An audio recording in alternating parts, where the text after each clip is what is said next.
आप बाजार की महंगी ब्लीच और स्किन पॉलिश को भूल जाएंगी जब आप इस रेमेडी को यूज करेंगे। बिस्मिल्लाहिर्रहमानिर्रहीम। अस्सलाम वालेकुम व्यूअर्स, कैसे हैं आप सब? उम्मीद करती हूँ सब खैरियत से होंगे। जैसा कि रमजानुल मुबारक का महीना चल रहा है, रमजान के बाद सबकी यही कोशिश होती है कि वो ईद पर बहुत ही गोरे और खूबसूरत नजर आएं। जो सांवले रंग के खवातीन लोग, लड़कियां और लड़के होते हैं ना, उनकी ज्यादा कोशिश यही होती है कि वो कुछ ऐसा करें जिससे उनका रंग गोरा हो जाए। सांवले रंग को गोरा करने का बहुत ही आसान और सादा सा तरीका आप लोगों के साथ शेयर कर रही हूँ, जिसे आपने रात को लगाना है। लगाने के बाद सुबह को आप खुद देखेंगे कि एक बार के इस्तेमाल से 20 से 30% आपको फर्क पड़ा है। और अगर आप डेली इस रेमेडी को यूज करेंगे ना, तो आप खुद सोचेंगे कि कितना फर्क पड़ेगा और ईद तक आप कितने गोरे हो जाएंगे। घर में आसान और सादा सा तरीका है, बगैर किसी फेशियल के, बगैर किसी ब्लीच के आप अपने रंग को गोरा कर सकते हैं। तो चलते हैं रेमेडी के इंग्रेडिएंट्स की तरफ। चैनल पर नए हैं, पहली बार देख रहे हैं तो सब्सक्राइब कर लें और बेल आइकन के बटन को दबा दें ताकि मेरी आने वाली वीडियोस आप लोगों से मिस ना हो। तो मेरे पास है सबसे पहले ये चीज, बेसन। अगर आप परेशान हैं, गर्मी में आपके फेस पर चिकनाई आ जाती है, ऑयल आ जाता है, तो उसके लिए बेसन जबरदस्त चीज है। आपके चेहरे से दाग धब्बों को खत्म करने के लिए, पिगमेंटेशन को खत्म करने के लिए, आपकी स्किन टोन को लाइट बनाने के लिए बेसन जबरदस्त इंग्रेडिएंट है। इसके इस्तेमाल से दाग धब्बे खत्म होंगे, पिंपल्स खत्म होंगे। मैंने यहाँ लिया है 2 चम्मच बेसन के। थोड़ी सी मैं इसमें डाल रही हूँ ग्लिसरीन। स्किन को फेयर बनाएगी, मैल कुचैल को साफ करेगी। स्किन के जो पोर्स ओपन है ना, ओपन पोर्स की वजह से जो डर्ट और मैल स्किन में जम गई है, उसको रिमूव करने के लिए ग्लिसरीन बेस्ट है।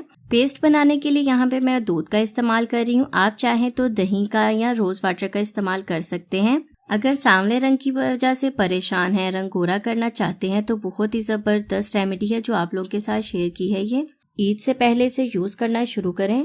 इसका तरीका इस्तेमाल मैं आपको बताऊंगी, थोड़ी डिटेल से बताऊंगी तरीका इस्तेमाल, ताकि आपको आसानी से समझ आए और यूज करेंगे ना तो उसका असर भी ज्यादा होगा, ज्यादा इफेक्टिव होगी रेमेडी। लगाने के तरीके को फॉलो करेंगे तो रिजल्ट भी आपको बहुत अच्छा मिलेगा। अच्छी तरह से मैंने मिक्स कर लिया है। ये हमारी जो क्रीम है ना, जो हमारा मास्क है, ये बनकर रेडी हो गया है, देखें।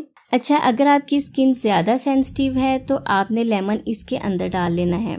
अगर आप लोगों की स्किन सेंसिटिव नहीं है तो बाद में बताऊंगी आपने इस लेमन का क्या करना है। मैंने इस पेस्ट के अंदर ही लेमन को डाल दिया है क्योंकि मेरी स्किन सेंसिटिव है। लेमन जो है मेरी स्किन पर सूट नहीं करता। अगर आपके साथ भी ये मसला है तो आप भी लेमन को फेस पर अप्लाई ना करें डायरेक्ट। यहाँ मैं आपको अपने हैंड पर लगाकर दिखा रही हूँ। आपने इस फेस पैक को लेना है। सबसे पहले आपने अपने फेस को नीम गर्म पानी के साथ वॉश कर लेना है। नीम गर्म पानी के साथ वॉश करने का मतलब पता है क्या है? आपकी स्किन जो पोर्स है ना, वो ओपन हो जाएंगे। जो भी डर्ट वगैरह है ना जमी हुई, इस मास्क को अप्लाई करने के बाद वो सारी कुछ निकल जाएगा। जो भी आपके फेस पर ब्लैक हेड्स, वाइट हेड्स हैं, स्किन कहीं से डार्क है, कहीं से लाइट है, उन सब के लिए बहुत ही जबरदस्त रेमेडी है ये। अच्छा, इसे लगाने के बाद आपने 20 मिनट के लिए छोड़ देना है। जब ये ड्राई हो जाएगी तब आपने ठंडे पानी के साथ अपने फेस को वॉश करना है। पहले गर्म पानी के साथ, ताकि स्किन के जो पोर्स है ना वो ओपन हो जाएं और ये जो मास्क जो हमने बनाया है ना, ये आपकी स्किन के अंदर चला जाए। उसके बाद आपने ठंडे पानी के साथ फेस को वॉश करना है ताकि जो स्किन के पोर्स ओपन हो गए थे ना, वो क्लोज हो जाएं। अच्छा, उसके बाद आपने पता है क्या करना है? आपने लेमन लेना है और हल्का सा अपने फेस पर इसे ऐसे ही अप्लाई करना है लेमन को। अगर लेमन आपकी स्किन पर सूट करता है तो आपने लेमन को अपने फेस पर लगाना है, हल्के हल्के हाथों से मसाज करना है। 2 से 3 मिनट लगा रहने दें। उसके बाद अपने फेस को वॉश कर लें। इस रेमेडी को आपने रात को सोने से पहले अपने फेस पर लगाना है। लगाने के बाद फेस धोकर सो जाएं। डेली आप यूज करेंगे तो आप ग्लो देखकर खुद हैरान रह जाएंगे। बगैर किसी फेशियल के, बगैर किसी ब्लीच के, बगैर किसी पाउडर ट्रीटमेंट के ईद पर आपके फेस पर जो ग्लो आएगा ना, आप खुद देख के कहेंगे कि आपका फेस शीशे की तरह चमक धमक रहा है, बिल्कुल साफ और शफाफ हो जाएगा।